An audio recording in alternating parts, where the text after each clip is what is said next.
तो मुझे उम्मीद है कि आपको एक आइडिया मिला होगा कि निविड संकुलित संरचनाएं क्या होती हैं।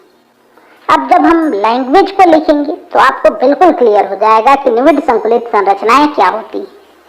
तो चलिए देखते हैं।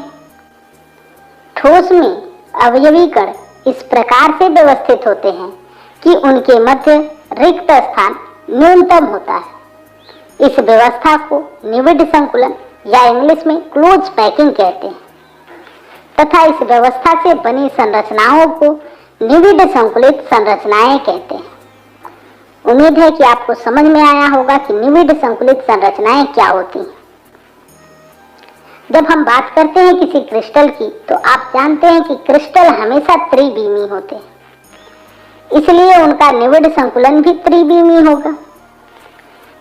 तो हमको यहाँ पर समझना है त्रिविमीय निविड संकुलन। लेकिन त्रिविमीय निविड संकुलन को सीधा यानी डायरेक्ट समझना काफी कठिन होता है, इसलिए हम सुविधा के लिए पहले एक विमीय निविड संकुलन को पढ़ेंगे, फिर उससे हम तैयार करेंगे द्विविमीय निविड संकुलन और फिर उस द्विविमीय निविड संकुलन के आधार पर ही हम बनाएंगे त्रिविमीय निविड संकुलन, ताकि त्रिविमीय निविड संकुलन हमको बेहतर तरीके से समझ में आए। आप देख सकते हैं आपके बुक में ये सीरियल वाइज पहले एक बीमा में निविड संकुलन, फिर द्विविमा में निविड संकुलन और उसके बाद आपको पढ़ने को मिलेगा त्रिविमा में निविड संकुलन। ठीक इसी क्रम में हम लोग पढ़ेंगे, तभी हमको बेहतर तरीके से समझ में आएगा। जब निविड संकुलन को समझने का प्रयास करते हैं हम, तो जो अवयवी कण होते हैं उनको हम ठोस समरूप गोले मान लेते हैं, क्योंकि जब ठोस गोला मानेंगे तो आसानी से हम निविड संकुलन को समझ पाएंगे, जो कि आगे आपको इस क्लास में क्लियर हो जाएगा। तो चलिए हम पहले निविड संकुलन को पढ़ते हैं, जो कि है एक बीमा में निविड संकुलन, जिसको इंग्लिश में हम लिखेंगे close packing in one dimension. तो सबसे पहले यहाँ पर हम बीमा या डायमेंशन का अर्थ देखते हैं। तो आप जानते हैं जो तीन अक्ष होते हैं, एक्स अक्ष, वाई अक्ष और जेड अक्ष, इनको हम तीन बीमाएं भी कहते हैं। और जिस संरचना में तीनों बीमाएं होती हैं उनको हम कहते हैं त्रिविमीय संरचना। आप जानते हैं कि ये जो जेड अक्ष है वास्तव में ये जो स्क्रीन है इसके ऊपर की तरफ निकला होगा, जिसको हम बना नहीं सकते हैं, इसलिए हमने इधर की तरफ इसको बनाया है। यदि हम किसी एक अक्ष पर अवयवी कणों को व्यवस्थित करें और वो भी इस प्रकार से व्यवस्थित करें कि उनके मध्य का रिक्त स्थान न्यूनतम हो, तो जो संरचना प्राप्त होगी उसको हम कहेंगे एक बीमा में निविड संकुलन। तो एक अक्ष के रूप में हम एक्स अक्ष को भी ले सकते हैं, वाई अक्ष को भी ले सकते हैं या जेड अक्ष को भी ले सकते हैं। इसी अक्ष को हम बीमा भी कहते हैं, ये ध्यान रखिएगा। तो देखिए यहाँ पर हम जो निविड संकुलन तैयार करेंगे वो एक्स अक्ष पे तैयार करेंगे, इसलिए इस बीमा को यानी कि एक्स अक्ष को हमने काफी बड़ा यहाँ पे बनाया है। अब यहाँ पे हम अवयवी कणों को गोले के रूप में यहाँ पर रखेंगे। तो कैसे रखेंगे, देखिए यहाँ पर हम इस प्रकार रखेंगे कि जो इस कण का केंद्र हो वो इस बीमा पर आए, और ठीक इसको सटाकर दूसरा कण रखेंगे। सटाकर क्यों रख रहे हैं, क्योंकि हम चाहते हैं कि उनके मध्य का रिक्त स्थान न्यूनतम हो। और ठीक इससे सटे हुए हम तीसरा कण रखेंगे और ऐसे ही निरंतर हम कणों को रखते जाएंगे, जिससे हमको एक पंक्ति मिलेगी। आप देख रहे हैं यहाँ पे एक कणों की एक पंक्ति मिल रही है, और इस पंक्ति में आप देखिए कि जो कण है वो एक बीमा पर है, अर्थात यह एक बीमी संरचना है, और साथ साथ इन कणों के मध्य का रिक्त स्थान न्यूनतम है, यानी कि इनकी व्यवस्था इस प्रकार की है कि उनके मध्य का रिक्त स्थान न्यूनतम है। तो इस व्यवस्था को आप कहेंगे एक बीमा में निविड संकुलन। एक बीमा में निविड संकुलन तैयार करने का सिर्फ एक ही तरीका होता है कि आप कणों को इस प्रकार से व्यवस्थित करें कि सभी कणों के केंद्र उस बीमा पर आते हों, यानी कि संरेखित होते हैं, जो कि आगे मैं आपको और अच्छे से क्लियर करूंगा।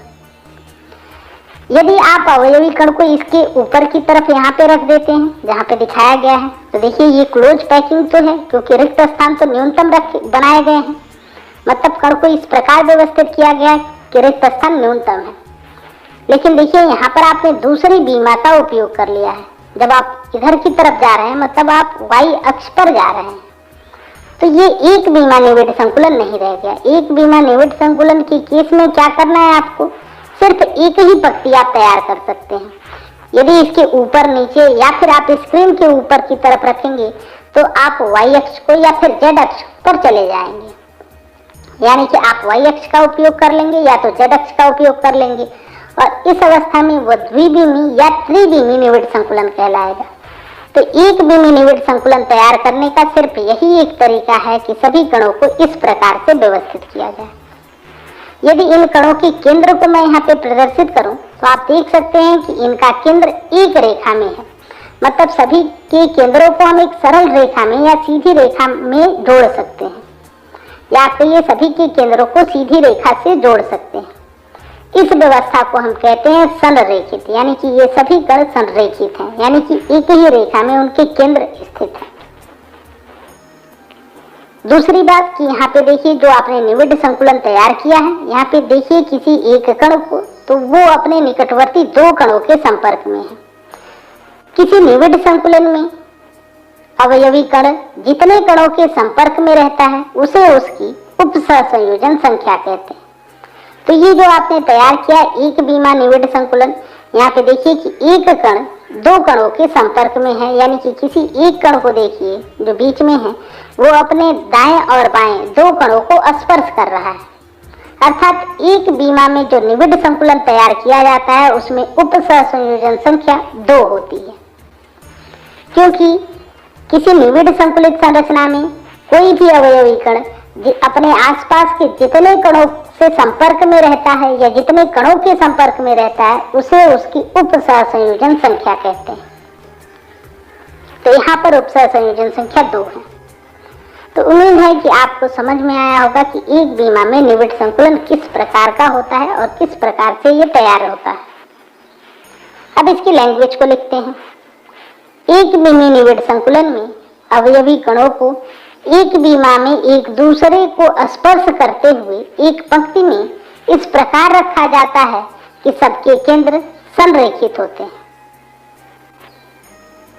इस प्रकार के निविड़ संकुलन में प्रत्येक अवयवी कण दो निकटवर्ती कणों के संपर्क में रहता है, अतः एक बीमी निविड़ संकुलन की उपसहसंयोजन संख्या 2 होती है। यदि आप एक सिंपल सा इमेज बनाना चाहें एक बीमी निविड़ संकुलन के लिए, तो जो आपके बुक में दिया गया है इस प्रकार का इमेज आप बना सकते हैं।